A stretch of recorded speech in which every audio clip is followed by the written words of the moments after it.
Hello friends, welcome to our channel Trihans blog. আজকের আরও একটা নতুন ভিডিওতে আপনাদের সকলকে স্বাগত জানাই। আজকে আমি শেয়ার করব বাচ্চাদের জন্য 3টি ভিন্ন স্বাদের পুষ্টিকর সাবুদানার রেসিপি। সাবুতে কার্বোহাইড্রেট বেশি থাকে আর ফ্যাট কম থাকায় কিন্তু সাবু খেলে বাচ্চার ওজন বাড়ে। তো আমি এর প্রথম রেসিপিতে চলে যাচ্ছি। তো প্রথমে গ্যাসে একটা প্যান বসিয়ে দিলাম। এবারে আমি দিয়ে দেব পরিমাণ মতো জল আর সাবুদানা। আমি কিন্তু 2 ঘন্টা আগে এই সাবুদানাগুলো জলে ভিজিয়ে রেখেছিলাম। এবারে গ্যাসের ফ্লেমটাকে কিন্তু মিডিয়ামে রেখে আমি সাবুদানাগুলোকে ফুটিয়ে নেব। সাবুদানা ভিজিয়ে রাখলে সেদ্ধ হতে কিন্তু খুব একটা সময় লাগে না। তো আমি এবারে এখানে মিশিয়ে নেব একটু বাদাম গুঁড়ো। আমি এই বাদাম গুঁড়োগুলোকে আগেই বানিয়ে রেখেছিলাম, সেটাই আমি মিশিয়ে দিলাম। মিশিয়ে আমি সাবুর সঙ্গে ফুটিয়ে নেব। তো বাদাম কিন্তু বাচ্চাদের হজম শক্তি উন্নত করে, স্মৃতিশক্তি বাড়ায় আর অনেকক্ষণ ধরে পেট ভরে রাখে। এছাড়া হাড় শক্তিশালী করতেও কিন্তু বাদাম খুব গুরুত্বপূর্ণ ভূমিকা রাখে। বাচ্চাদের 8 মাসের পরের থেকেই কিন্তু বাদাম খাওয়ানো যাবে। তো এখানে কিন্তু প্রায় সাবুটা আমার রেডি হয়ে গেছে। তো আমি এবার গ্যাসের ফ্লেমটাকে অফ করে দেব, দিয়ে এখানে মিশিয়ে নেব কলা। আমি আগে থেকে একটা মিডিয়াম সাইজের কলাকে কাঁটা চামচের সাহায্যে ম্যাশ করে নিয়েছি, আর সেই কলাটাই কিন্তু আমি ভালো করে মিশিয়ে নেব সাবুর সাথে। কলাকে কিন্তু এনার্জি ফুড বলা হয়। কলা খেলে বাচ্চারা কিন্তু অনেকটাই এনার্জি পাবে। আর কলা দিয়ে কিন্তু কোনো ফোটানোর দরকার নেই। তো এখানে মেশানো হয়ে গেছে, এবারে আমি বাটিতে ঢেলে নিচ্ছি। আর এখানে সাবুটা কিন্তু অনেকটাই ঘন হয়ে গেছে। তো আমি এখানে কিন্তু ফর্মুলা মিল্ক অ্যাড করে দেব। তো আমি ফর্মুলা মিল্কটা অ্যাড করে নিয়ে ফিরে আসছি। আর সাবুকে কিন্তু সুপার ফুডও বলা হয়। সাবু কিন্তু বাচ্চাদের পেট ঠান্ডা রাখতে সাহায্য করে, এছাড়া কোষ্ঠকাঠিন্যও দূর করে। তো এখানে আমি দুধটা মিশিয়ে নিয়েছি। এবারে কিন্তু আমি চলে যাব আমার দ্বিতীয় রেসিপিতে। তো দ্বিতীয় রেসিপির জন্য এখানে আমি একটা লোহার প্যান বসিয়ে নিয়েছি। তো প্যান বসিয়ে এখানে দিয়ে দিচ্ছি পরিমাণ মতো জল। তো জল দেওয়া কমপ্লিট। এবারে এখানে আমি অ্যাড করে নেব মিষ্টি আলু। আমি আগে থেকে একটা মিষ্টি আলুকে খোসা ছাড়িয়ে ভালো করে ধুয়ে নিয়েছি। ধুয়ে আমি গ্রেটারে গ্রেট করে নিয়েছি। সেই মিষ্টি আলু আমি জলের মধ্যে দিয়ে নিচ্ছি। দিয়ে একটা ঢাকনা দিয়ে আমি মিষ্টি আলুগুলোকে সেদ্ধ করে নেব। তো মিষ্টি আলুগুলো আমার দেওয়া হয়ে গেছে। এবারে আমি কিন্তু চামচের সাহায্যে একটু জলের সঙ্গে মিশিয়ে নেব। মিশিয়ে আমি এখানে ঢাকনাটা দিয়ে দিচ্ছি। আর আমি কিন্তু ভিডিওতে ভালো লাগার জন্যই ননস্টিকের পাত্রে আমি খাবারগুলো দেখাই। আর এছাড়া কিন্তু আমি বাড়িতে সবসময় লোহার পাত্রেই ছেলের খাবার তৈরি করি। বিশেষজ্ঞরা বলেন লোহার প্যানে রান্না করলে লোহা খাবারে শোষিত হয়, যার ফলে খাবারটি আয়রন সমৃদ্ধ হয়, আর যা কিন্তু স্বাস্থ্যের পক্ষে খুবই ভালো। তো আমি এবারে দেখে নেব মিষ্টি আলুগুলো সেদ্ধ হয়েছে কিনা। তো কথা বলতে বলতে এদিকে আমার মিষ্টি আলুটা সেদ্ধ হয়ে গেছে। আর মিষ্টি আলু থেকে কিন্তু সুন্দর একটা গন্ধও বেরোচ্ছে। তো এবারে আমি কিন্তু এখানে অ্যাড করে দেব সাবু। আর আপনারা চাইলে কিন্তু কুকারেও আলু সেদ্ধ করে নিতে পারে। তো এবারে আমি সাবুটা অ্যাড করে নিচ্ছি। আমি সাবু অ্যাড করে ভালো করে মিষ্টি আলুর সঙ্গে মিশিয়ে নেব। আর এই সাবুগুলোও কিন্তু আমি 2 ঘন্টা জলে ভিজিয়ে রেখেছিলাম। তো এখানে মেশানো হয়ে গেছে। এইবারে এখানে আমি দিয়ে দেব খেজুরের পিউরি। আমি 2 ঘন্টা আগেই 2টো খেজুর গরম জলে ভিজিয়ে রেখেছিলাম। এরপরে হাত দিয়ে ভালো করে চটকে নিয়েছি। সেই খেজুরই আমি এখানে মিশিয়ে নিচ্ছি। নিয়ে আমি ভালো করে চামচের সাহায্যে মিশিয়ে নেব। নিয়ে আমি 5 মিনিটের মতো ফুটিয়ে নেব। খেজুরে কিন্তু রয়েছে প্রচুর পুষ্টিগুণ। খেজুরে রয়েছে ভিটামিন বি, রয়েছে protein, fibre, calcium, potassium.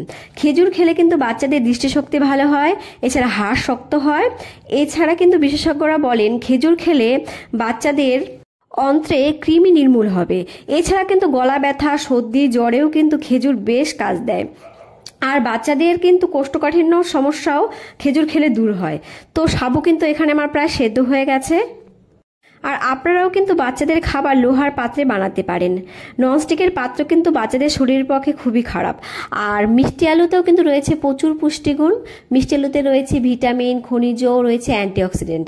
Vitamin কিন্তু বাচ্চাদের দৃষ্টিশক্তি উন্নত করে, এছাড়া অ্যান্টিঅক্সিডেন্ট কিন্তু রোগ প্রতিরোধ ক্ষমতা গড়ে তোলে। তো আমার সাবুটা রেডি হয়ে গেছে। এইবারে কিন্তু আমি নামিয়ে নেব। সাবু কিন্তু বাচ্চাদের ব্রেকফাস্ট, লাঞ্চ বা ডিনারেও দেওয়া যেতে পারে। তো এই আপনারা কিন্তু বাচ্চাদের 6 মান্থস প্লাস থেকেই সাবু দিতে পারেন। তো আমি এখানে বাটিটা নিয়ে নিলাম। নিয়ে এবার সাবু ঢেলে নিচ্ছি। আর আমার রেসিপিগুলো যদি ভালো হয়ে থাকে আপনারা কিন্তু বাচ্চাদের বানিয়ে অবশ্যই খাওয়াবেন একবার। আর দেখবেন বাচ্চারা কিন্তু খুব ভালো খাবে। বাচ্চারা ভাত খেতে একদমই না চাইলে আপনারা কিন্তু এভাবে সাবু ও ভাতের বদলে খাওয়াতে পারেন। আর সাবুকে যদি একইভাবে না খাইয়ে এইভাবে ভিন্ন ভিন্ন স্বাদে যদি বানিয়ে খাওয়ান, দেখবেন বাচ্চারা কিন্তু খুবই পছন্দ করবে। তো যাই হোক, আমার দ্বিতীয় রেসিপিটা কিন্তু এখানে রেডি হয়ে গেছে। এইবারে কিন্তু আমি চলে যাব আমার তৃতীয় রেসিপিতে।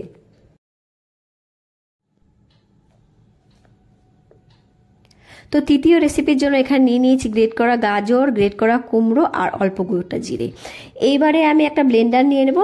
ব্লেন্ডারে এই সমস্ত উপকরণগুলো আমি দিয়ে নেব, দিয়ে আমি ব্লেন্ড করে নেব। এভাবে ব্লেন্ড করলে কিন্তু খাবার খুব তাড়াতাড়ি তৈরি হয়ে যায়।